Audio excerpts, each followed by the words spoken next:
Hello everyone, welcome back to my channel. तो इस video में हम देखने वाले हैं एनसीईआरटी ज्योग्राफी क्लास 12, जिसमें आज हम देखेंगे चैप्टर 11 जो कि है इंटरनेशनल ट्रेड। तो शुरू करते हैं हमारा आज का chapter. You have already studied about the various aspects of international trade in the book fundamentals of human geography. International trade is mutually beneficial as no country is self-sufficient. India's international trade has undergone a sea change in recent years in terms of volume, composition, as well as direction. Although India's contribution in the world trade is as low as 1% of the total volume, yet it plays a significant role in the world economy. Let us examine the changing pattern of India's international trade. In 1950 to 51, India's external trade was worth rupees 1,214 crore, which rose to rupees 22,900,270 crore in 2009 to 10. Can you calculate the percentage growth in 2009 to 10 over 1950 to 51? There are numerous reasons for this sharp rise in overseas trade, such as the momentum picked up by the manufacturing sectors, the liberal policies of the government, and the diversification of markets. The nature of India's foreign trade has changed over the years.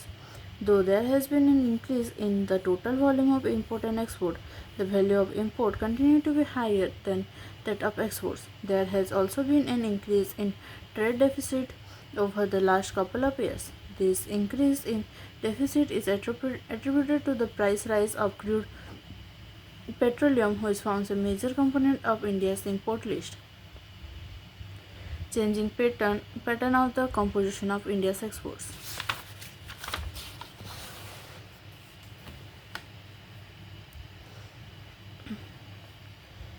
As has already been mentioned, the composition of commodities in India's international trade has been undergoing a change over the years.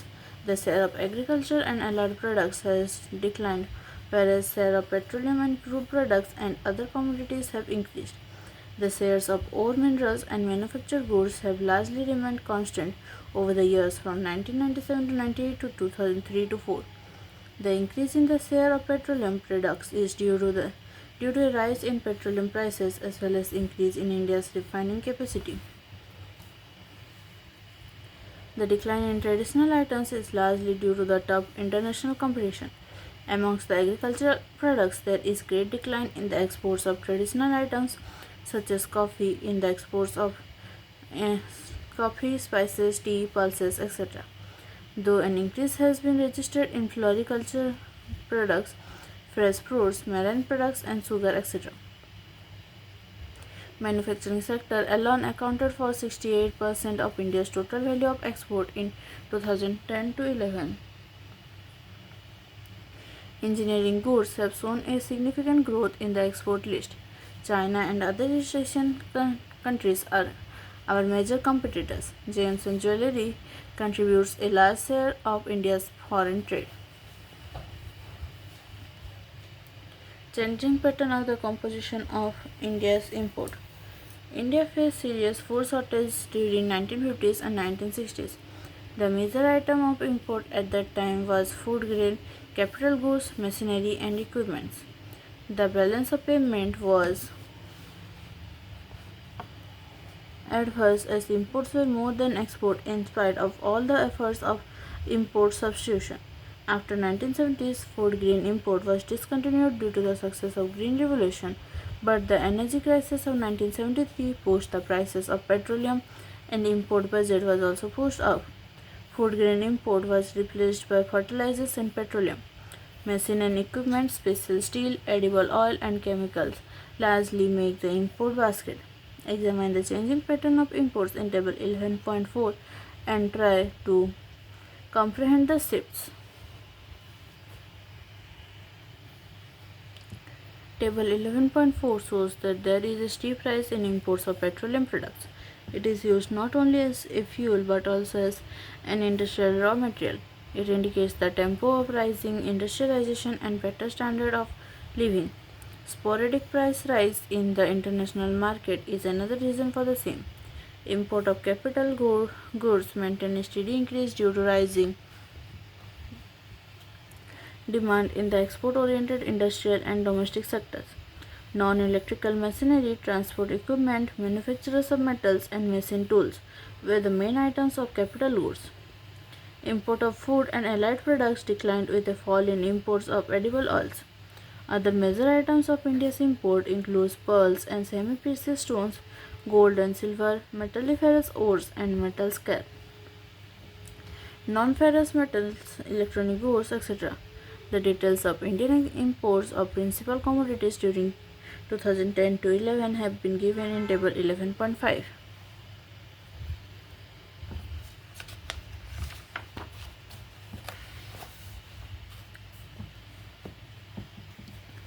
Direction of trade.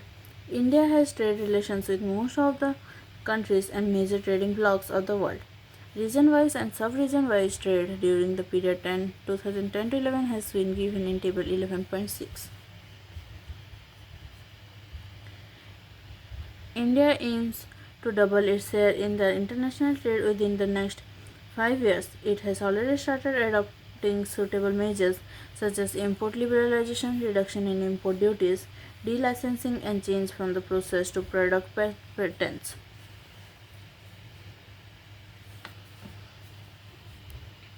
India is a success story in terms of diversification of export and import markets.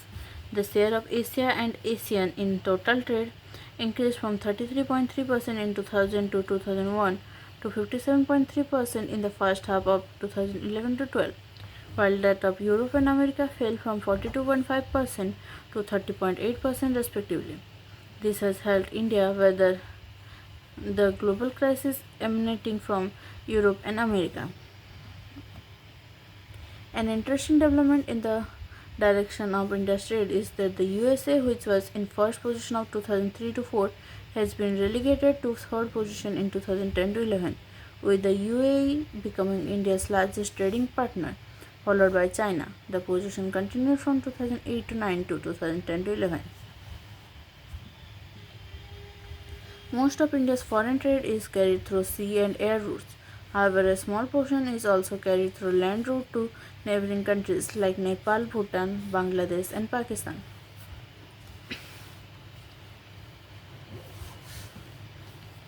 Seaports as gateways of international trade. India is surrounded by sea from three sides and is westward with a long coastline. Water provides a smooth surface for very cheap transport provided there is no turbulence. India has a long tradition of seafaring and developed many ports with place names suffixed with "patan" meaning port. An interesting fact about ports in India is that its west coast has more seaports than its east coast. Though ports have been in use since ancient times, the emergence of ports as gateways of international trade became important after the coming up of the European traders and colonization of the country by the British. This led to the variation in the size and quality of ports. There are some ports which have very vast area of influence and some have limited area of influence. At present, India has 12 major ports and 185 minor or intermediate ports. In case of major ports, central government decides the policy and plays regulatory functions. The minor ports are there whose policy and functions are regulated by state governments. The major ports handle larger share of the total traffic. The 12 major ports handled about 71% of the country's oceanic traffic in 2008 to 9. The British used the ports as suction points of the resources from their hinterlands.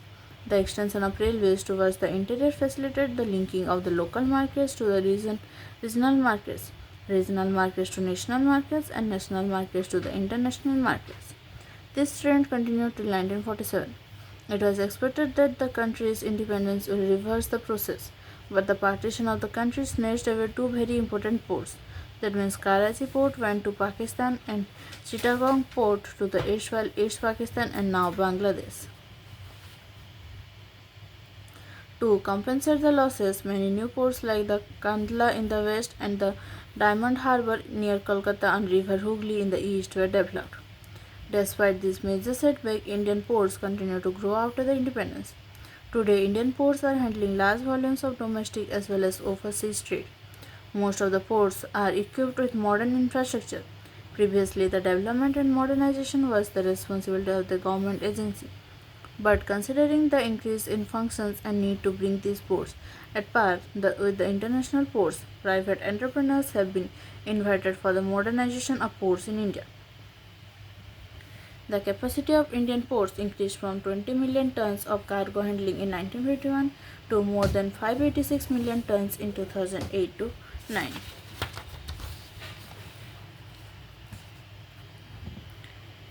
Some of the Indian ports along with their hinterlands are as follows.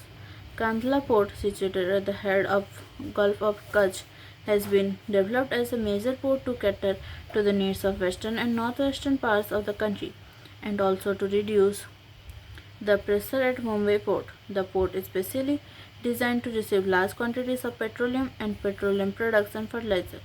The offshore terminal at Vadinar has been developed to reduce the pressure at Kandla port. Demarcation of the boundary of the hinterland would be difficult as it is not fixed over space. In most of the cases, hinterland of one port may overlap with that of the other. Mumbai is a natural harbour and the biggest port of the country. The port is situated closer to the general routes from the countries of Middle East, Mediterranean countries, North Africa, North America and Europe, where the major share of countries' overseas trade is carried out. The port is 20 km long and 6 to 10 km wide, with 54 berths and has the country's largest oil terminal. MP, Maharashtra, Gujarat, UP and parts of Rajasthan constitute the main hinterlands of Mumbai ports. Jawaharlal Nehru Port at Nhava Seva was developed as a satellite port to relieve the pressure at the Mumbai port. It is the largest container port in India. Marmagaon Port, situated at the entrance of the Juari estuary, is a natural harbour in Goa. It gained significance after its remodeling in 1961 to handle iron ore exports to Japan. Construction of Konkan Railway has considerably extended the hinterlands of this port. Karnataka, Goa, southern Maharashtra constitute its hinterland. New Mangalore Port is located in the state of Karnataka and caters to the needs of the exports of iron ore and iron concentrates. It also handles fertilizers, petroleum products, edible oils, coffee, tea, wood pulp, yarn, granite stone, molasses, etc. Karnataka is the major hinterland for this part.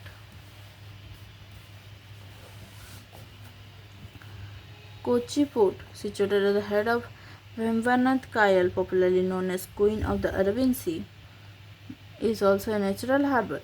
This port has an advantageous location being close to the Suez-Colombo route. It caters to the needs of Kerala, southern Karnataka and southern western Tamil Nadu.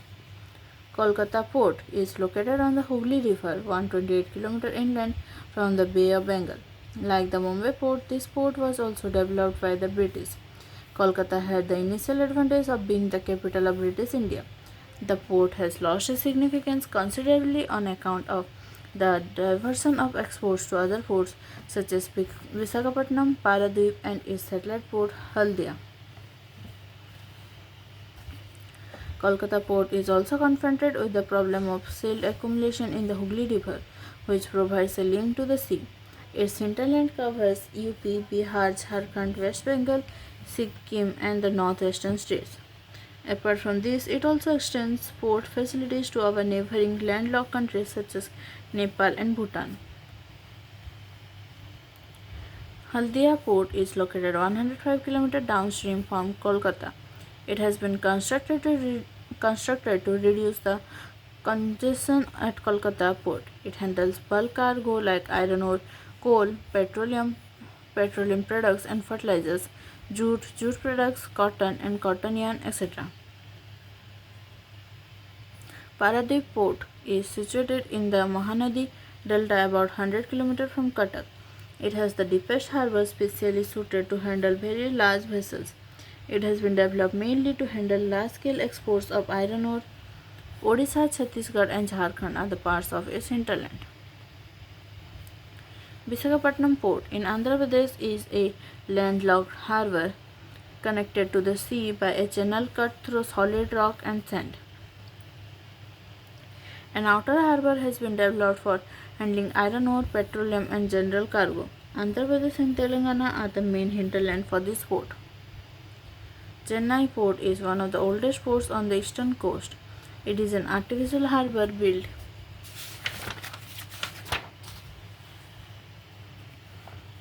in 1859. It is not much suitable for large ships because of the shallow waters near the coast. Tamil Nadu and Pondicherry are its hinterland. Ennur, a newly developed port in Tamil Nadu, has been constructed 25 km north of Chennai to relieve the pressure at Chennai port. Tuticorin port was also developed to relieve the pressure of Chennai port. It deals with a variety of cargo including coal, salt, food grains, edible oils, sugar, chemicals and petroleum products. Airports. Air transport plays an important role in the international trade. It has the advantage of taking the least time for carriage and handling high value of or perishable goods over long distances. It is very costly and unsuitable for carrying heavy and bulky commodities.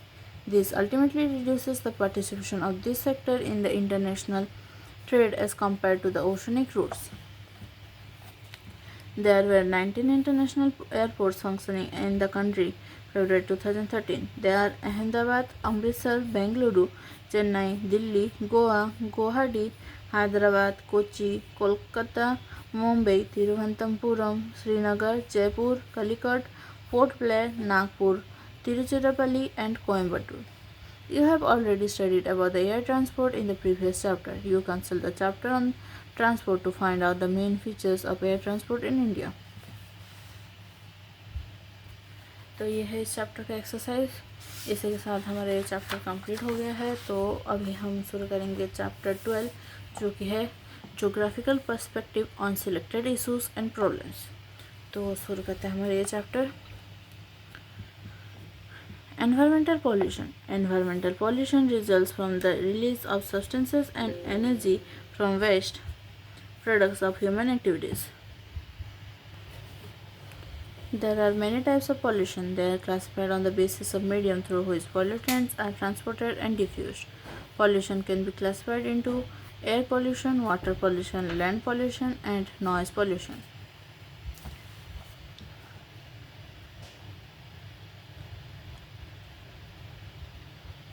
Water pollution. Indiscriminate use of water by increasing population and industrial expansion has led degradation of the quality of water considerably. Surface water available from rivers, canals, lakes, etc. is never pure. It contains small quantities of suspended particles, organic and inorganic substances. When concentration of these substances increases, the water becomes polluted and hence becomes unfit for use. In such a situation, the self-purifying capacity of water is unable to purify the water. Though water pollutants are also created from natural sources, erosion, landslides, decay and decomposition of plants and animals, etc. Pollutants from human sources are the real cause of concern. Human beings pollute the water through industrial, agricultural and cultural activities. Among these activities, industry is the most significant contributor.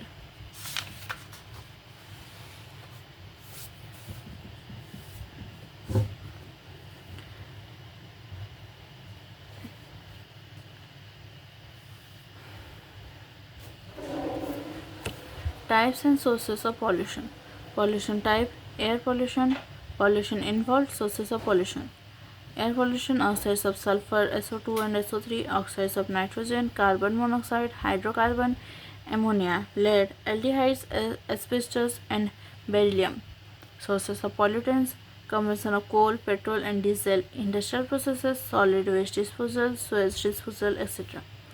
Water pollution: odor, dissolved and suspended solids, ammonia and urea, nitrate and nitrites, chloride, fluoride, carbonates, oil and grease, insecticide and pesticide residue, tannin, coliform, MPM, bacterial count, sulfates and sulfides, heavy metals, example lead, arsenic, mercury, manganese, etc., radioactive substances. Sewage disposal, urban runoff, toxic effluents from industries, runoff over cultivated lands, and nuclear power plants.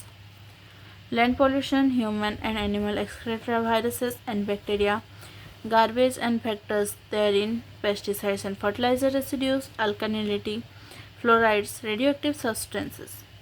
Improper human activities, disposal of untreated industrial waste, use of pesticides and fertilizers. Noise pollution, high level of noise above tolerance level. Aircrafts, automobiles, trains, industrial processing and advertising media. Industries produce several undesirable products including industrial waste, polluted wastewater, poisonous gases, chemical residues, numerous heavy metals, dust, smoke, etc. Most of the industrial wastes are disposed of in running water or lakes. Consequently, poisonous elements reach the reservoirs, river and other water bodies, which destroy the biosystem of these waters. Major water polluting industries are leather, pulp and paper, textiles and chemicals. Various types of chemicals used in the modern agriculture such as inorganic fertilizers, pesticides and herbicides are also pollution generating components. These chemicals are washed down to rivers, lakes and tanks. These chemicals also infiltrate the soil to reach the groundwater. Fertilizer induces an increase in the nitrate content of surface water. Cultural activities such as pilgrimage, religious fairs, tourism, etc. also cause water pollution. In India, almost all surface water sources are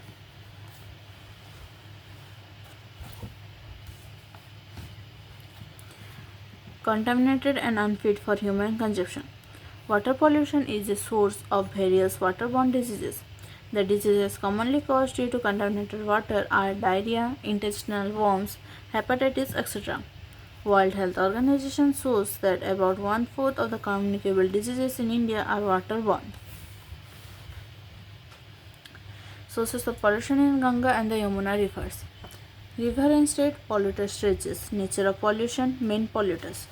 Ganga, Uttar Pradesh, Bihar and West Bengal. Downstream of Kanpur, downstream of Varanasi, Farka Barrage. Nature of pollution, industrial pollution from towns like Kanpur, domestic waste from urban centers, dumping of carcasses in the river. Main polluters, cities of Kanpur, Allahabad, Varanasi, Patna and Kolkata release domestic waste into the river. Yamuna, Delhi and Uttar Pradesh. Delhi to confluence with Chambal, Mathura and Agra. Extraction of water by Haryana and Uttar Pradesh for irrigation, agricultural runoff resulting in high levels of micropollutants in Yamuna, domestic and industrial waste of Delhi flowing into river. Delhi dumping is domestic waste.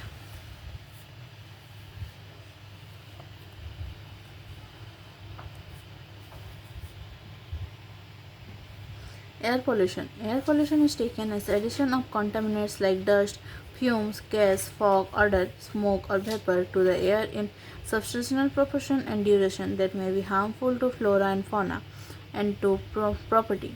With increasing use of varieties of fuels as source of energy, there is a marked increase in emission of toxic gases into the atmosphere resulting in the pollution of air. Combustion of fossil fuels, mining and industries are the main sources of air pollution. These processes release oxides of sulfur and nitrogen, hydrocarbons, carbon dioxide, carbon monoxide, lead and asbestos. Air pollution causes various diseases related to respiratory, nervous and circulatory systems. Smoky fog over cities, called as urban smog, is caused by atmospheric pollution. It proves very harmful to human health. Air pollution can also cause acid rains. Rainwater analysis of urban environment has indicated that pH value of the first rain after summer is always lower than the subsequent rains.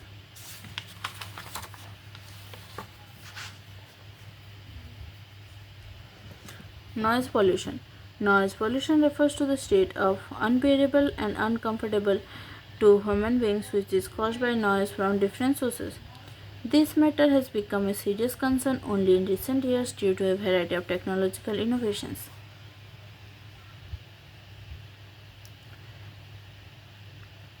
The main sources of noise pollution are various factories, mechanized construction and demolition works, automobiles and aircrafts, etc. There may be added periodical but polluting noise from sirens, loudspeakers used in various festivals, programs associated with community activities. The level of steady noise is measured by a sound level expressed in terms of decibels. Of all these sources, the biggest nuisance is the noise produced by traffic because its intensity and nature depend upon such factors as the type of aircraft, vehicle, train, and the condition of road, as well as that of vehicle in case of automobiles. In sea traffic, the noise pollution is confined to the harbor due to loading and unloading activities being carried.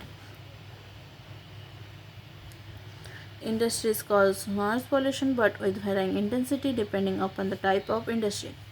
Noise pollution is location specific and its intensity declines with increasing distance from the source of pollution.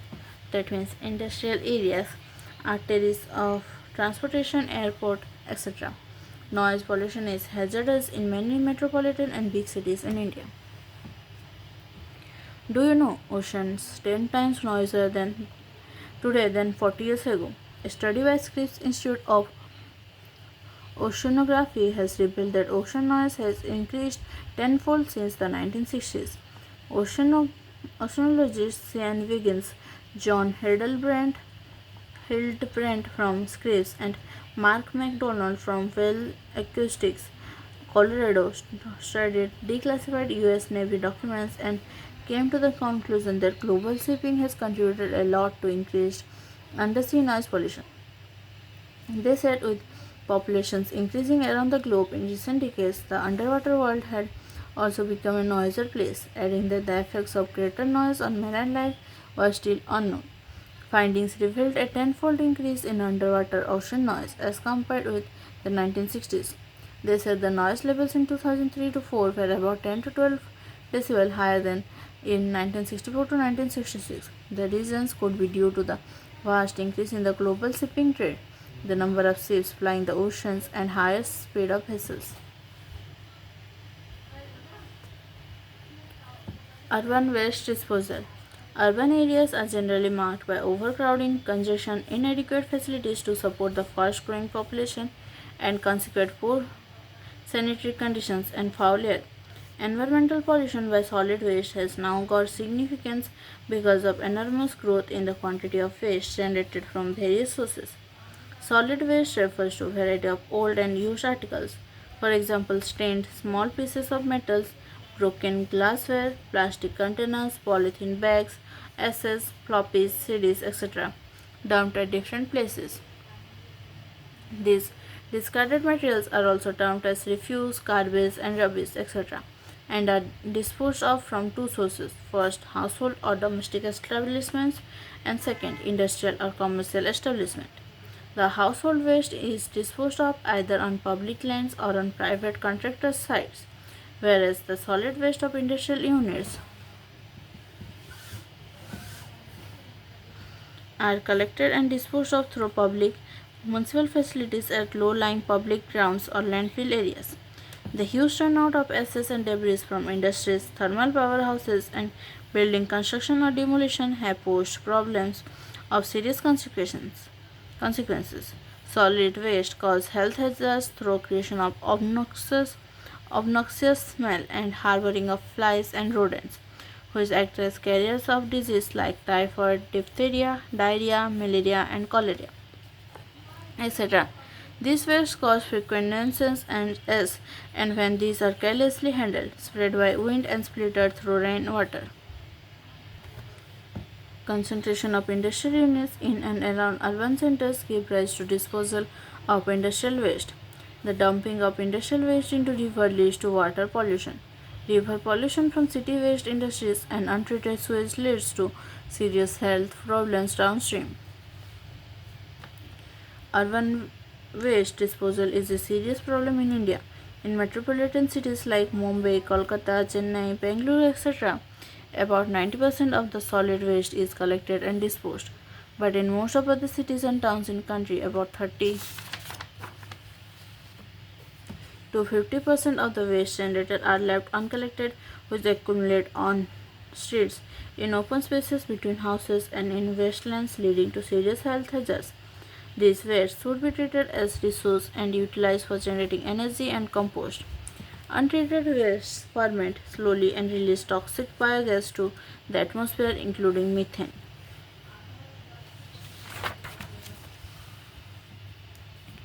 Case study: a role model to restore the ecology and safeguard human health in Dorala. Based on the universal law, polluter pays. Effort to restore the ecology and safeguard the human health with people's participation has taken place in Dorala near Meerut. These efforts are now bearing fruits after a span of 3 years when Meerut-based NGO had developed a model for ecological restoration. The meeting of the Dorala Industries officials, NGOs, government officials, and other stakeholders at Meerut has brought out results. The powerful logics, authentic studies, and the pressure of people have brought a new lease of life to the 12,000 residents of this village. It was in the year 2003 that the pitiable condition of Dora Lerts drew the attention of the civil society. The groundwater of this village was contaminated with heavy metals. The reason was that the untreated wastewater of Dorala Industries was leading to the groundwater table. The NGO conducted a door-to-door survey of the health status of the residents and came out with a report. The organization, the village community, and people's representatives sat together to find out sustainable solution to the health problem. The industrialists showed a keen interest towards checking the deteriorating ecology. The overhead water tank's capacity in the village was enhanced and a 900-meter extra pipeline was laid to supply potable water to the community. The silted pond of the village was cleaned and recharged by desilting it. Large quantity of silt was removed, paving way to large quantity of water so that it is recharged the aquifers. Rainwater harvesting structures have been constructed at different places, which has helped in diluting the contaminants of the groundwater after the monsoons. 1,000 trees have also been planted, which have improved the environment.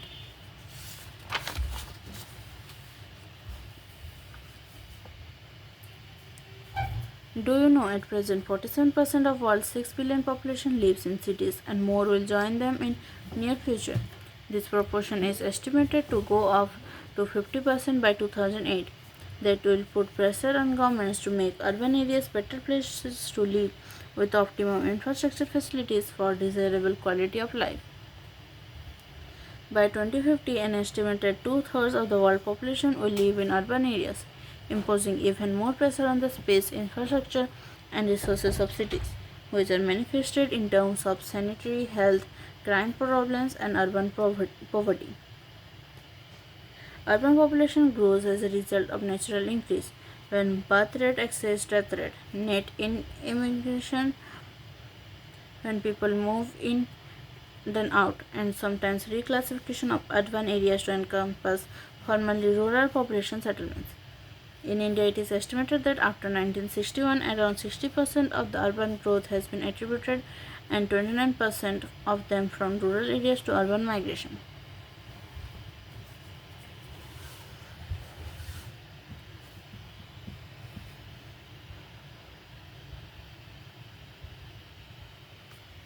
Rural-urban migration.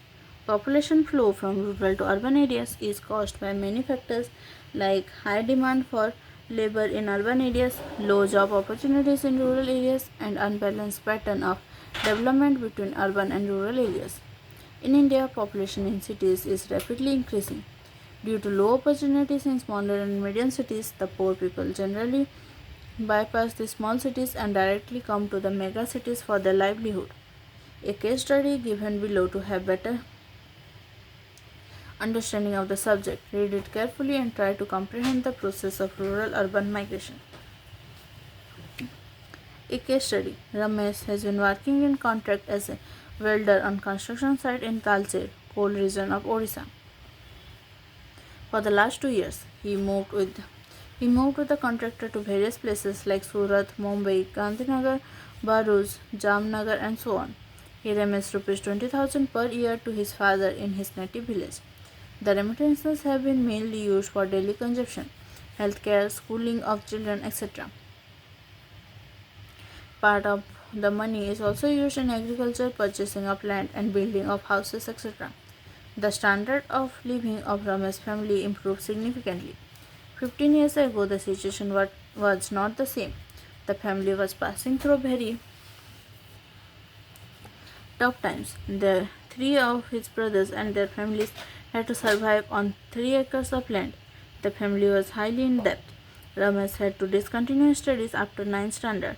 He was further hard pressed when he got married. Simultaneously, he was also impressed by some successful out-migrants of his village who had been working in Ludhiana and supporting their families in village by sending money and some consumer goods.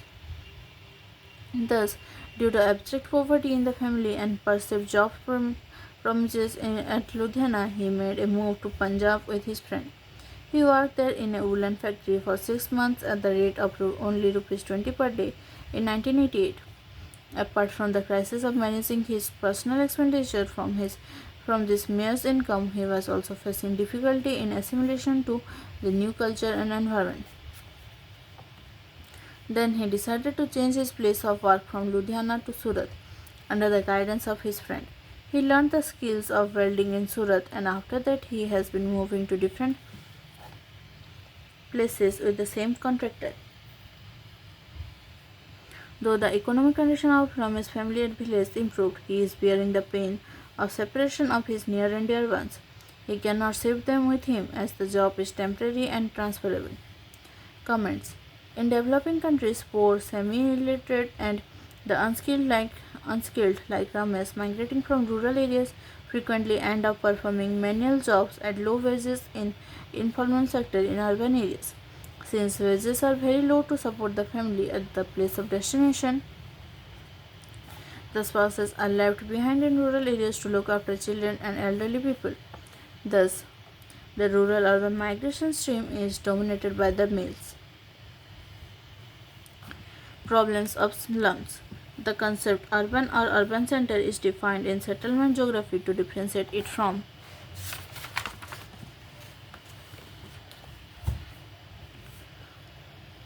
the rural about which you have learned in some previous chapter in this book. You have also learned in the book entitled Fundamentals of Human Geography that this concept is defined differently in different countries.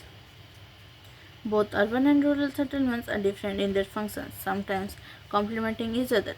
Apart from this, rural and urban areas have also emerged into two separate cultural, social, political, economic, and technological divides. India, which has a predominance of rural population, approximately 69% of the total population in 2011, and where villages were considered the ideal republics by Mahatma Gandhi, most of the rural areas are still poor performing primary activities. Here, most of the villages exist as appendix to the core urban centers forming its hinterlands. Dharavi, Asia's largest slum. Buses merely skirt the periphery. Auto rickshaws cannot go there. Dharavi is part of central Bombay, where three-wheelers are banned. Only one main road traverses the slum, the miscalled 90-foot road, which has been reduced to less than half of that for most of its length. Some of the side alleys and lanes are so narrow that not even a bicycle can pass. The whole neighborhood consists of temporary buildings 2 or 3 storied high with rusty iron stairways to the upper part, where a single room is rented by a whole family, sometimes accommodating 12 or more people. It, it is a kind of tropical version of the industrial dwelling of Victorian London's East End. But Dharavi is a keeper of more somber secrets than the revulsions it inspires in the race. A revulsion, moreover, that is in direct proportion to the role it serves in the creation of the wealth of Bombay. In this place of shadowless, treeless sunlight, uncollected garbage, stagnant pools of foul water where the only non-human creatures are the shining black crows and long grey rats. Some of the most beautiful, valuable and useful articles in India are made. From Dharavi come delicate ceramics and pottery, exquisite embroidery and zari work, sophisticated leather goods, high fashion garments, finely wrought metalwork, delicate jewelry settings, wood carvings and furnitures that would find its way into the richest houses, both in India and abroad. Dharavi was an arm of the sea that was filled by waste, largely produced by the people who have come to live there. Scheduled caste and poor Muslim, it comprises rambling buildings of corrugated metal 20 meters high in places, used for the treatment of hides and tanning. There are pleasant parts, but rotting garbage is everywhere. This may give an impression that urban centers exist as undifferentiated homogeneous entities in opposition to the rural areas. On the contrary, urban centers in India are more differentiated in terms of the socio-economic, political, cultural, and other indicators of development than any other areas. At the top, there are farmhouses and high-income group localities characterized by well-developed urban infrastructures like wide roads, street lights, water and sanitation facilities, lawns, well-developed green belt, parks, playgrounds, and provisions for individual security and right to privacy. At the other extreme of it are the slums, jhuggi jhopri clusters, and colonies of shanty structures. These are inhabited by those people who were forced to migrate from the rural areas to these urban centers in search of livelihood, but could not afford proper housing due to high rent and high cost of land. They occupy environmentally incompatible and degraded areas. Slums are residential areas of the least choice. Dilapidated houses, poor hygienic conditions, poor ventilation, lack of basic amenities like drinking water, light and toilet facilities, etc. These areas are overcrowded, having narrow street patterns prone to serious hazards from fire. Moreover, most of the slum population works in low-paid, high-risk prone, unorganized sectors of the urban economy. Consequently, they are the undernourished, prone to different types of diseases and illness, and can ill afford to give proper education to their children. The poverty makes them vulnerable to drug abuse, alcoholism, crime, vandalism, escapism, apathy, and ultimately social exclusion. Land degradation. The pressure on agricultural land increases not only due to the limited availability but also by deterioration of quality of agricultural land. Soil erosion, waterlogging, salinization and alkalinization of land lead to land degradation. What happens if land is consistently used without managing its fertility? Land is degraded and productivity declines. Land degradation is generally understood either as a temporary or a permanent decline in productive capacity of the land. Though all degraded land may not be wasteland, but an unchecked process of degradation may lead to the conversion to the wasteland. There are two processes that includes land degradation. These are natural and created by human beings. Natural Remote Sensing Center has classified wastelands by using remote sensing techniques, and it is possible to categorize these wastelands according to the processes that have created them. There are a few types of wastelands such as gullied or ravine land, desertic or coastal sands, barren rocky areas, steep sloping land, and glacial areas, which are primarily caused by natural agents. There are other types of degraded land such as waterlogged and marshy areas, land affected by salinity and alkalinity, and land with or without scrub, which have largely been caused by natural as well as human factors. There are some other types of wastelands such as degraded shifting cultivation area, degraded land under plantation crops, degraded forest, degraded pastures, and mining and industrial wastelands are caused by human action. Table 12.3 indicates that wastelands caused by man-made processes are more important than natural processes. A case study.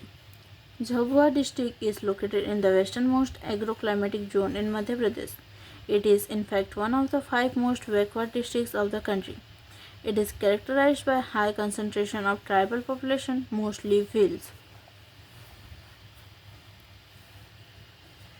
The people suffer due to poverty, which has been accentuated by the high rate of resource degradation, both forest and land. The watershed management programs funded by both the Ministries of Rural Development and Agriculture, Government of India, have been successfully implemented in Jhabua district, which has gone a long way to preventing land degradation and improving soil quality. Watershed management programs acknowledge the linkage between watershed management programs acknowledge the linkage between land, water, and vegetation and attempts to improve livelihoods of people through natural resource management and community participation. In the past 5 years, the programs funded by the Ministry of Rural Development alone, implemented by Rajiv Gandhi Mission for Watershed Management, had treated 20% of the total area under Jhabua district. The Petlawad block of Jhabua is located in the northernmost part of the district and represents an interesting and successful case of government NGO partnership and community participation in managing watershed programs. The Bhils in Petlawad block, for example, Satrundi hamlet of Karawat village, through their own efforts, have revitalized large parts of common property resources. Each household planted and maintained one tree on the common property. They also have planted fodder grass on the pasture land and adopted social fencing of these lands for at least 2 years. Even after that, they say there would be no open grazing on these lands, but stall feeding of cattle, and they are thus confident that the pastures they have developed would sustain their cattle in future. An interesting aspect of this experience is that before the community embarked upon the process of management of the pasture, there was encroachment on this land by a villager from an adjoining village. The villagers called the Tehsildar to ascertain the rights of the common land. The ensuing conflict was tackled by the villagers by offering to make the defaulter encroaching on the CPR a member of their user group and sharing the benefits of greening the common lands or pasture. See the section on CPR in chapter Land Resources and Agriculture. तो ये है इस chapter का exercise. इसी के साथ हमारा ये चैप्टर कंप्लीट होता है। तो आज के चैप्टर में हमने देखा है चैप्टर 11 और 12, साथ ही हमारा ये बुक भी कंप्लीट हो गया है।